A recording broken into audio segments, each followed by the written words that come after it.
Kemal menghapus sekolah-sekolah Islam dan madrasah-madrasah Islam. Pandangan Kemal pada saat itu seperti ini. Kalau mau maju, lihatlah barat. Sedangkan kalau mau mundur, lihatlah timur tengah. Halo, gimana kabar kalian? Semoga kalian sehat walafiat, sehat mental, sehat fisik. Oke, di video kali ini aku mau ngobrolin tentang salah satu tokoh dunia yang memiliki banyak kontroversi dan banyak hoax-hoax yang menyertai dia. Ayo kita bahas Mustafa Kemal Atatürk. Mungkin dari kalian udah sering dengar isu-isu bahwa meninggalnya Kemal Atatürk itu karena kena azab, terus makamnya bau, meninggalnya susah, ditolak bumi, dan apapun itulah. Sebelum kita masuk ke situ, mari kita kenalan dulu sama Mustafa Kemal Atatürk ini. Menurut Britannica, Mustafa Kemal Atatürk ini adalah seorang tentara reformis dan pendiri Republik Turki. Ia lahir pada 19 Mei 1881 di Thessaloniki, Yunani, di mana wilayah ini merupakan wilayah Kesultanan Ottoman pada saat itu. Ayah Mustafa bernama Ali Riza Effendi, seorang perwira tentara. Ia juga pedagang kayu. Sedangkan ibunya bernama Zubaidah Hanim. Ia seorang petani di desanya. Ayah Mustafa meninggal saat Mustafa berusia 7 tahun. Namun kontribusi ayahnya terhadap kepribadian Mustafa itu sangat besar. Pada saat itu, ketika Mustafa lahir, ayahnya sudah meletakkan pedang di tempat tidur Mustafa. Wow, jadi Mustafa itu memang didedikasikan ke medan perang seperti ayahnya. Ali Effendi juga bertekad untuk memasukkan Mustafa ke sekolah yang sekuler modern. Sedangkan ibunya Zubaidah lebih suka Mustafa sekolah ke sekolah agama. From the beginning he was obstinate, always determined to get his own way. She was a pious Muslim, and he upset her by his refusal to accept an orthodox Muslim education. Meskipun bertentangan dengan ibunya, Mustafa bertekad untuk masuk ke sekolah modern yang sekuler, dan ia juga mengikuti tes seleksi masuk sekolah militer. Pada saat usia Mustafa 12 tahun, ia masuk ke sekolah militer Selanik di Yunani. Ini adalah sekolah nasionalisme Yunani yang anti-Turki. Oke ini.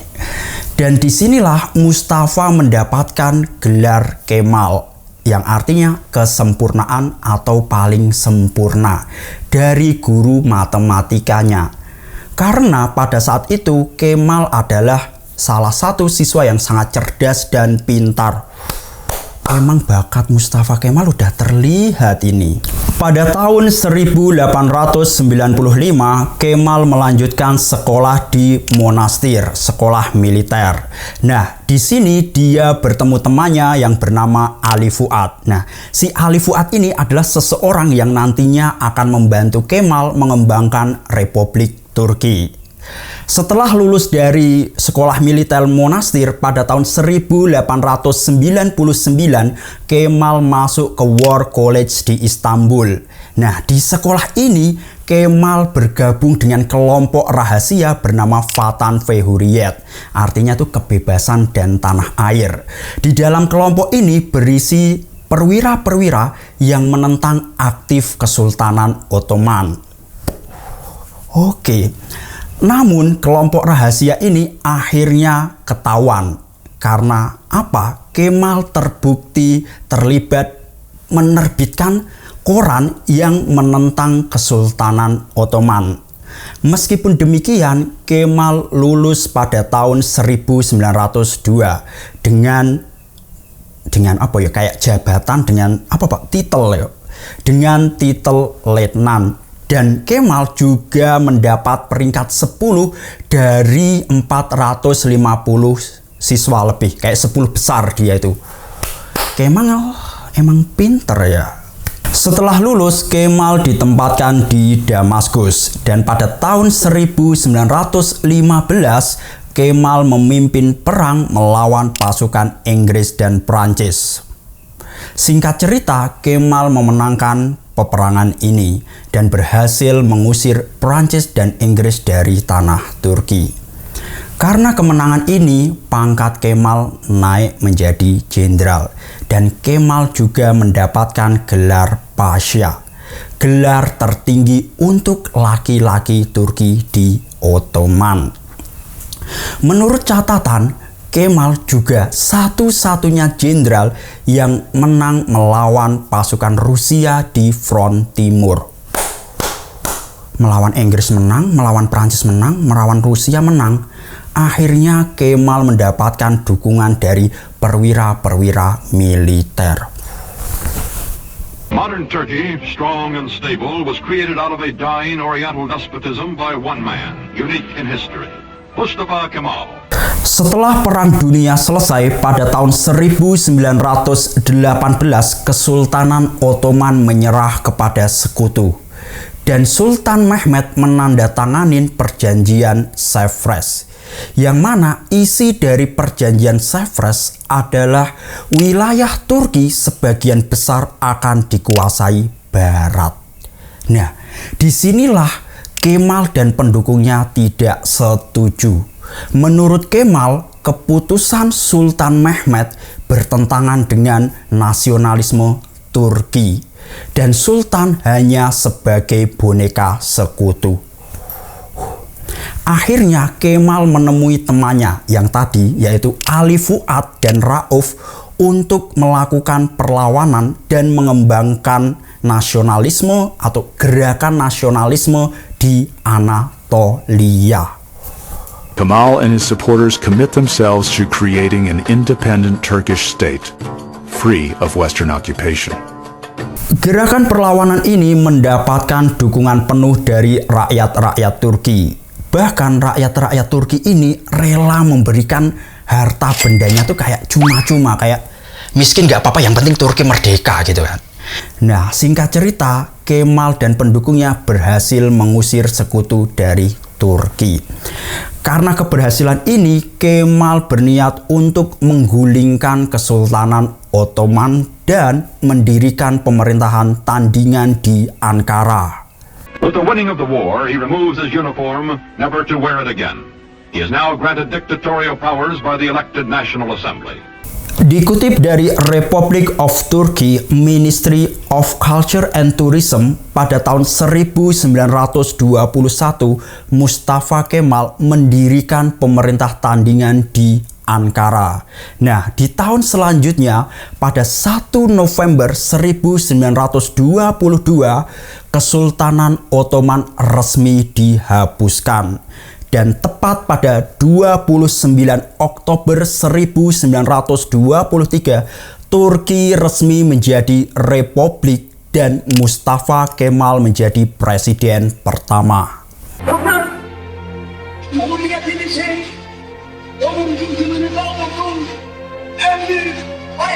Mustafa Kemal kemudian melakukan reformasi Turki ke arah modern dan sekuler yang dinamakan reformasi Sigro. Nah, ini nih reformasi yang penuh kontroversi dan pro kontra.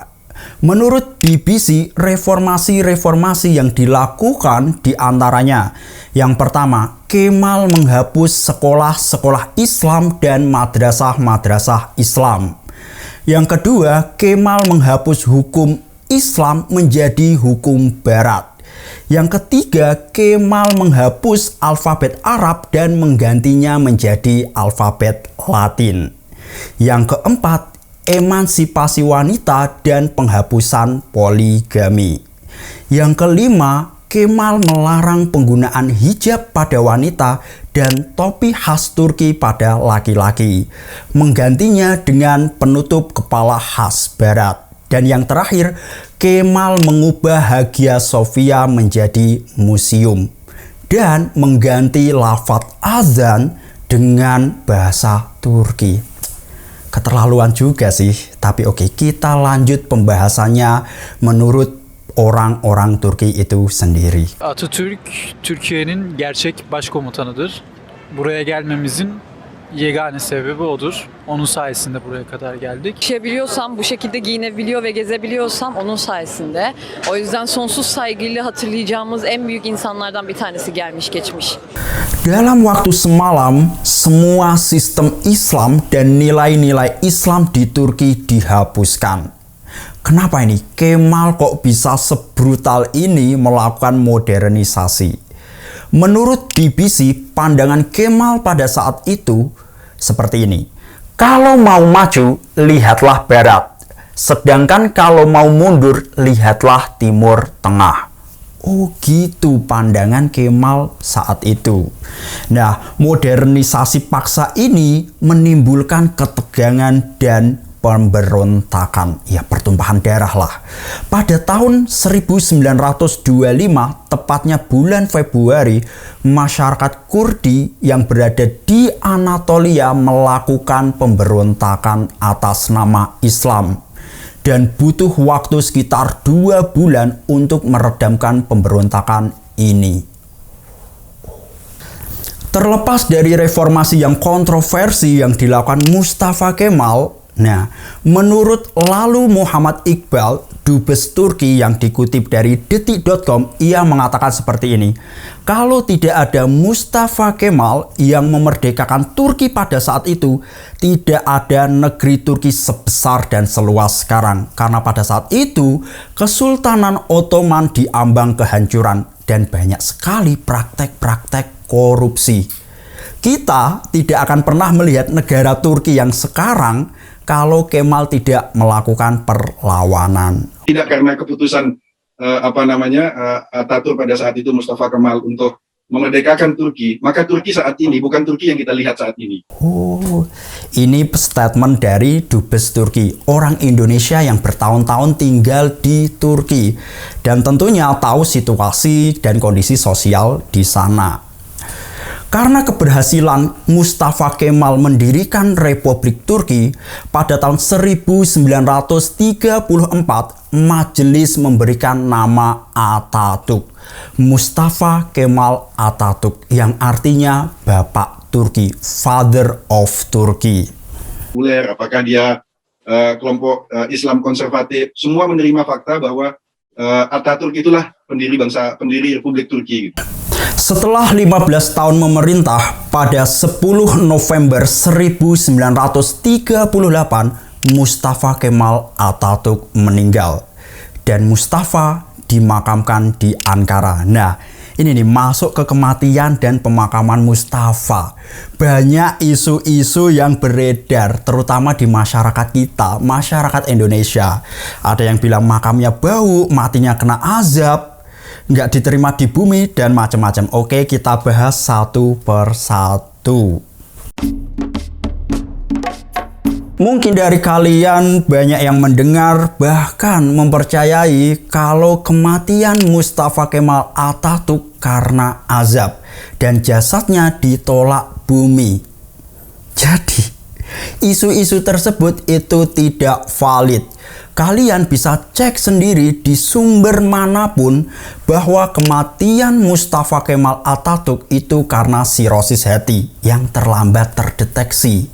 Kemudian jasadnya dimakamkan di Museum Etnografi Ankara pada 21 November 1938. Setelah 15 tahun, jasadnya dipindahkan ke Anitkabir pada 10 November 1953. Kenapa kok dipindah? Pada saat itu, Anitkabir sedang mengalami pembangunan. Anitkabir sendiri merupakan penghormatan terakhir dari rakyat Turki untuk pendiri Turki, Father of Turkey. Jadi jasadnya dipindahkan bukan karena ditolak, tapi makam permanennya itu baru dibangun. Banyak juga yang mengatakan dan mempercayai kalau makam Kemal Mustafa itu bau busuk. Entah sumber dari mana, tapi itu semua hoax. Kalian bisa googling sendiri, cek sendiri. Nah, kebetulan pas aku ke Turki itu kan ngobrol sama orang-orang Turki dan teman-temanku yang berada di Turki. Dan mereka semua mengatakan tidak ada bau apapun di makam Kemal Mustafa. Nah, kalian juga bisa cek di YouTube orang Indonesia yang datang ke makam Anit Kabir. Mereka mengatakan nggak ada yang mencium bau apapun. Oke, kalian mau percaya atau enggak, terserah kalian. Biasa aja kan, nggak ada bau apa-apa kan? Nggak ada bau apa-apa teman-teman. Biasa bau harum-harum orang yang lewat aja. Menurut rakyat Turki, Mustafa Kemal Atatürk adalah penyelamat dari penjajahan Barat. Julukannya adalah Father of Turkey. Semuanya mengakui jasa Kemal sebagai pendiri Republik Turki. Nah, kalau kalian datang ke Turki keluar bandara itu kalian akan ngelihat foto Kemal kayak everywhere, kayak di gedung apartemen, perkantoran itu banyak sekali foto Kemal. Bahkan kata-kata Kemal itu dipahat di monumen-monumen penting. Nah, pada saat itu aku kan juga berkunjung ke Kapadokia. Nah, Kapadokia itu sangat jauh dari Istanbul, kayak pelosok gitulah. Aku berkunjung kayak ke warung makan, ke toko odol, beli sabun. Itu aku ngeliat foto Kemal. Kayak bener-bener foto Kemal tuh dihargai warga Turki. Jadi menurut pendapat pribadiku, Kemal itu bener-bener dicintai dan dihargai warga Turki. Dan bahkan pada saat 10 November pukul 9, semua aktivitas warga Turki itu dihentikan karena memperingati kematian Mustafa Kemal Atatürk. Oke. Sekian video yang bisa aku sampaikan, semoga memberikan informasi yang positif kepada kalian. Mungkin dari kalian ada yang mungkin berbeda pendapat, berbeda perspektif, dan menemukan sumber-sumber yang lain. Kalian bisa komen di bawah. Oke, bye.